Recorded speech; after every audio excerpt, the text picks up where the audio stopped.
ఇదే వంశీని అరెస్ట్ చేసేటప్పుడు సిఐ అన్నాడట, నేను 1.5 సంవత్సరంలో రిటైర్ అయిపోతాను అని చెప్పి.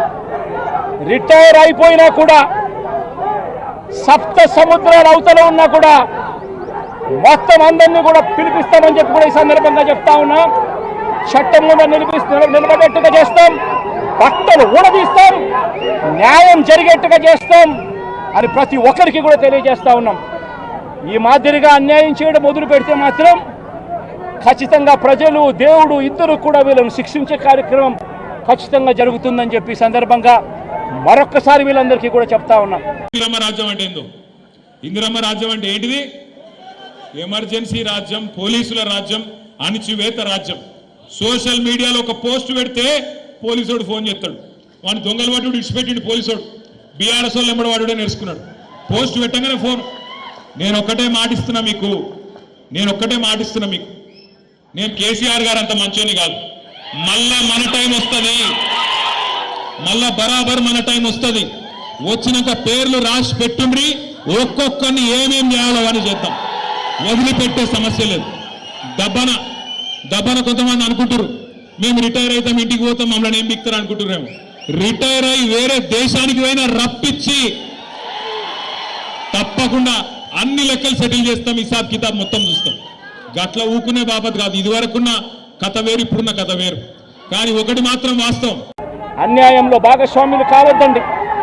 మీ టోపీ మీద ఉన్న సింహాలను గౌరవించండి, వాటికి సెల్యూట్ కొట్టండి, మీ వ్యక్తిత్వాన్ని కాపాడుకోండి అని చెప్పి ఈ ప్రతి అధికారికి కూడా ఈ సందర్భంగా తెలియజేస్తా ఉన్నాను. సెలెక్టివ్గా కొంతమంది లీడర్స్ని టార్గెట్ చేసి అరెస్ట్ చేస్తూ ఉన్నారు. దాన్ని ఎట్లా చూస్తారు? మన పేరుని కానీ ఇవాళ ఉంచి ఇటీవల కొంతమంది అరెస్ట్, నంది సురేష్, ఇట్లా దాన్ని ఎలా చూడాలి? ప్రజాస్వామ్యం కూలిపోతా ఉంది అని చెప్పడానికి ఇవన్నీ నిదర్శనాలు. ప్రతి కేసు ఇల్లీగల్ కేసే, ప్రతి కేసులోనూ కూడా వీళ్ళే బెదిరిస్తూ ఉన్నారు, అవతలుడు బెదిరిస్తూ ఉన్నాడు అని చెప్పి వీళ్ళే కేసులు పెడతా ఉన్నారు. అసలు బెదిరించేది ఎవరిని బెదిరిస్తూ ఉన్నారు? ప్రతి విషయంలోనూ వీళ్ళే. పారిశ్రామికవేత్తలను వదలడం లేదు, రాజకీయ నాయకులను వదిలిపెట్టడం లేదు, ప్రతి ఒక్కరిని కూడా వీళ్ళే బెదిరిస్తూ ఉన్నారు. అవతలను బెదిరించినాడని చెప్పి మళ్ళీ ఎదురు కేసులు పెడతా ఉన్నారు. ఇవన్నీ ఊరికే పోవు, ఇవన్నీ కూడా మళ్ళీ వీళ్ళకు చుట్టుకుంటాయి. చుట్టుకున్నప్పుడు వీళ్ళ పరిస్థితి అతి దారుణంగా తయారవుతుంది అని మాత్రం ఖచ్చితంగా చెప్తా ఉన్నాను.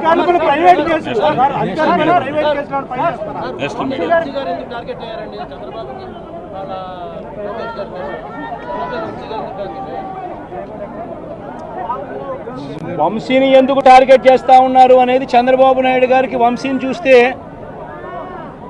తన సామాజిక వర్గం నుంచి ఒక వ్యక్తి ఎదుగుతున్నాడు, చంద్రబాబు నాయుడు గారి కన్నా గ్లామరస్గా ఉన్నాడు, లోకేష్ గారి కన్నా గ్లామరస్గా ఉన్నాడు, ఒక మనిషి ఎదుగుతున్నాడు అని అంటే తట్టుకోలేడు తన సామాజిక వర్గంలోనే. అందుకనే కొడాలి నాని చూసినా ఆ మనిషికి జీర్ణించుకోలేని ఆక్రోశము, వంశీని చూసినా కూడా జీర్ణించుకోలేని ఆక్రోశము. ఎందుకంటే చంద్రబాబు నాయుడు గారి కన్నా చక్కగా ఉంటారు కాబట్టి వీళ్ళిద్దరు. అవినాష్ కూడా పాపం ఎప్పుడో ఒకసారి టార్గెట్ అవుతాడు, ఎందుకంటే లోకేష్ కన్నా చక్కగా ఉన్నాడు కాబట్టి. ఇది చంద్రబాబు నాయుడు గారి మనస్తత్వం. ఆయన కొడుకు ఆ సామాజిక వర్గంలో వాళ్ళు మాత్రమే లీడర్లు. వాళ్ళకి ఎవరైనా పొరపాటున వాళ్ళకు అనుకూలంగా లేకపోతే సామాజిక వర్గం నుంచి వాళ్ళని వెలేయడము. ఇది చంద్రబాబు నాయుడు గారు, రామోజీరావు, ఆంధ్రజ్యోతి రాధాకృష్ణ, TV5 వీళ్ళు ముగ్గురు. నిజంగా ఇది ఒక మాఫియా రాజ్యం. చంద్రబాబు నాయుడు అనే వ్యక్తిని ముఖ్యమంత్రిగా చేయడం కోసం, చంద్రబాబు నాయుడు అనే వ్యక్తికి ఓట్లు వేయించడం కోసం ఒక మాఫియా సామ్రాజ్యం వీళ్ళంతా.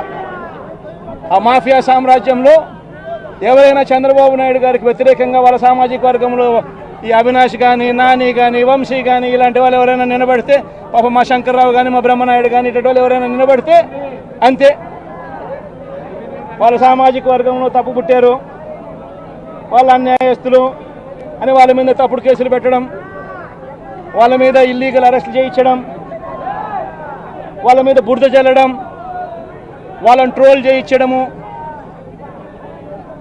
ఇవన్నీ కూడా చంద్రబాబు నాయుడు గారి నైజం, లోకేష్ గారి నైజం చూపిస్తుంది. ఇవన్నీ కూడా